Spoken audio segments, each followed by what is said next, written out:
Kevin Hay reporting. What about the situation this side of the border? Active 8 supports young people to live independently in Cornwall. They often do audits of public transport. With me now is their CEO, John Sweeting, as well as Mark Stevens, who's a member of Active 8 and also the Deputy Chair of Trustees. John, morning to you. Morning, James. How are we doing? Yeah, good, thank you. How would you assess accessibility of public transport in Cornwall for people with disabilities? I think, as I heard a little bit in the piece beforehand, it can vary very much from person to person, but we support young people from 14 through to the age of 30 with a range of disabilities, and we find that the majority of young people don't feel that the services are adequate for their needs.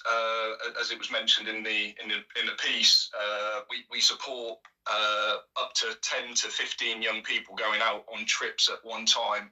And as they said, you can potentially only get one wheelchair user on a bus at a time.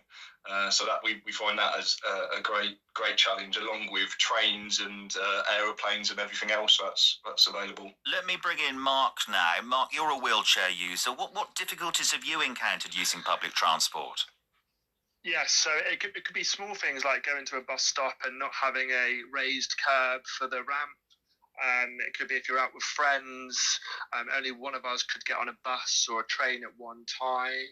The whole booking of kind of assistance for trains can be very challenging.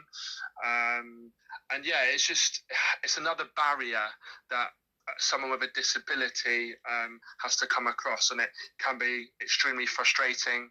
And we just want to be kind of heard and be able to do the normal things, if you know what I mean. So it is a challenge, and yeah, we do struggle sometimes if we were to get buses or other public transport.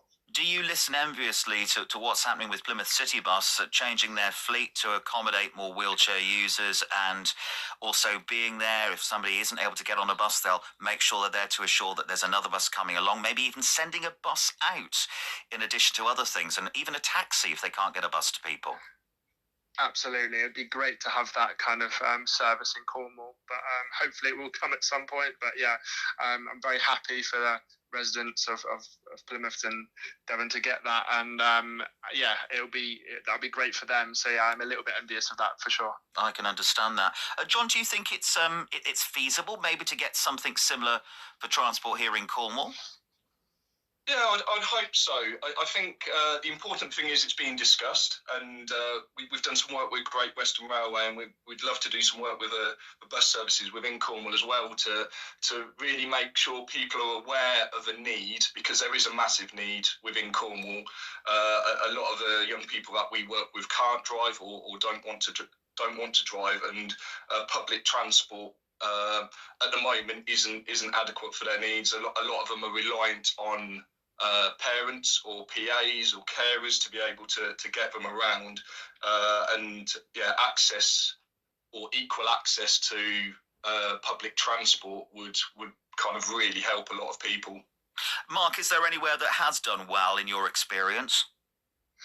I think when you do go to kind of bigger cities, and there's just more of it, isn't there? So like the Londons, the Manchesters, etc., there is more of it, but there's still a challenge. There's still, you can only get one wheelchair user on a bus. I haven't really come across it in the UK that much, like multiple wheelchair users on a bus. I'm going to be perfectly honest with you, but I think when there are more people, the more services, I think it does make it a little bit easier, but I haven't really came across it much. No, maybe somebody listening has seen that and tell us about some good practice there. Thank you both very much for being with me this morning, and do have a good day, won't you? That is Mark Stevens there and John Sweeting from Active 8.